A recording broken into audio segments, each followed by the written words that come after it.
It may sound dramatic, but I assure you, I'm not joking when I say the Battlefield franchise has spent the better part of the last decade in disarray. What was once a pillar of the FPS genre has stumbled repeatedly, delivering release after release plagued with technical issues, design missteps and identity crisis.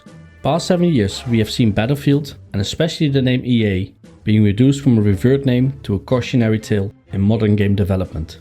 This is not to say Battlefield hasn't meant something to many of us. Quite the opposite. It's precisely because it meant something that its downward spiral has been so disheartening to watch. With Battlefield 5 and Battlefield 2042, the franchise reached a breaking point. These two entries, more than any others, have left fans wondering whether the magic is gone for good. Now the announcement of a new entry. Just recently the name got confirmed as Battlefield 6. This new announcement has ignited a cautious optimism. The game promises a return to form, class-based multiplayer, a single-player campaign, grounded global conflict, and a modern warfare setting that plays out in our current timeline that fans have been waiting for. There are 4 studios involved in creating this release, free-to-play elements on the way, and even a Battle Royale mode. Though let's hope the reception is better than the last time it was shown on stage. I mean, can you even remember the last time they tried? It was called Firestorm, and it was released in 2019, with a slogan, Battle Royale is a burning thing, and it makes a fiery ring. Well, it got burnt into the ground. An open beta is set for August the 4th, and the most likely release date on October the 10th has been circulating. On paper, it all sounds promising, and let's be real, probably and most likely too promising. I start getting cautious when I see long lists of promises like that. It's pretty obvious they want to appeal to the masses and make you fall in love with this game. And on that merit, there's nothing wrong with that, if it wasn't wrapped in amazing cutscenes that doesn't represent the reality. They are trying to connect to your good past memories and your hope that they will deliver this time. And usually, amazing videos do that job. Many content creators have been fueling this engine, using this amazing footage to hype up this game. Footage like what I got running in the background right now. And I get it, because it's finally that time after a few years that they are able to make Battlefield content. Battlefield content that probably made their channel big in the first place. So yeah, I get it, but let's stay real. Let's not forget our lessons learned. It will be these same YouTubers farming views when the game is shit, after they hyped you up in buying the pre-order of this game in the first place. But here's the thing, Battlefield doesn't get released every year like Call of Duty. It arrives once every 3 or 4 years, and I'm glad it doesn't. I really can't appreciate the milking of us gamers from Activision, bringing out a new title every year, with a big hype machine doing the exact same thing, amazing trailers. It looks like the trailer gets more budget than the development of the entire game. As long as we make a good trailer, we can keep our stockholders happy.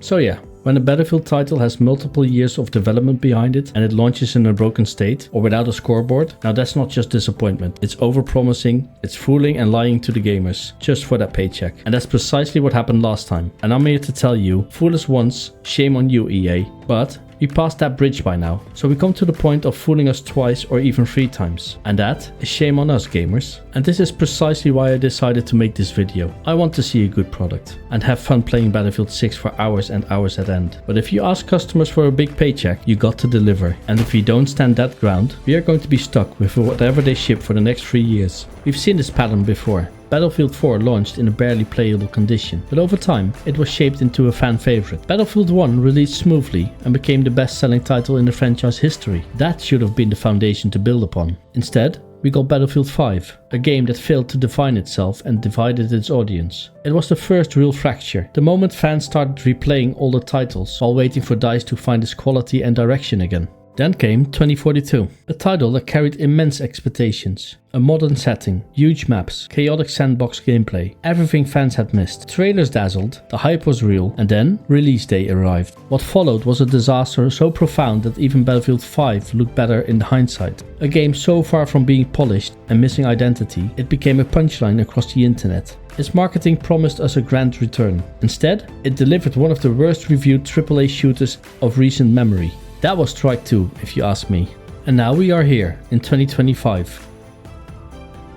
Gazing hopefully towards another light at the end of the tunnel. This next Battlefield release has a lot to prove. And not just to critics or YouTubers, but mostly to players who have been burned before. It doesn't need to be perfect, it just needs to work. It needs to be fun, stable and complete. Not a year-long fixer-upper. That at a minimum is the standard right now.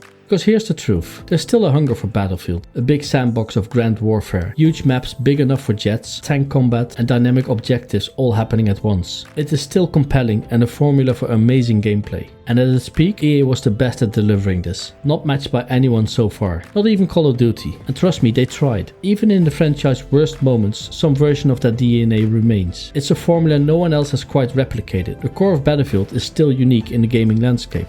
And yet, that uniqueness has been squandered by poor decisions, especially around launch strategy and monetization. Let's not forget what happened to Star Wars Battlefront 2, another EA title with a gorgeous marketing campaign and an ambitious scope, only to be undone by the infamous loot box fiasco. The game was labeled pay to win, before players even touched it. Despite drastic post-launch improvements, the stain never quite washed away. It's a cautionary tale, one that Battlefield fans should take to heart. The most dazzling trailer in the world cannot make up for a disappointing product. And first impressions matter.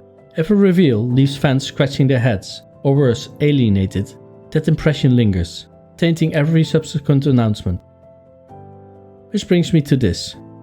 Please, resist the urge to pre-order. Yes, the beta is coming. Yes, the game sounds promising. But we've been here before. We've seen how quickly those hopes can dissolve on launch day.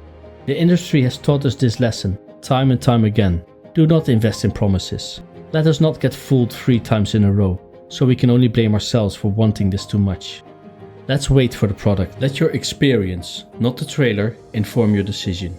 Wait until you've played the game yourself or heard from trusted voices after launch. After you checked out some streamers on Twitch TV. Digital copies don't run out. Pre-order bonuses are rarely worth it. And if the game is truly exceptional, buying it an hour before or after release will be just as satisfying. Excitement isn't wrong. Hope isn't foolish.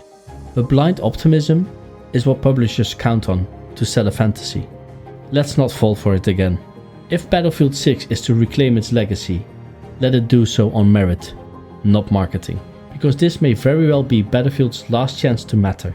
Thanks for watching, and I do hope to see you on the battlefield after a good release. See you next Wednesday. I'm out.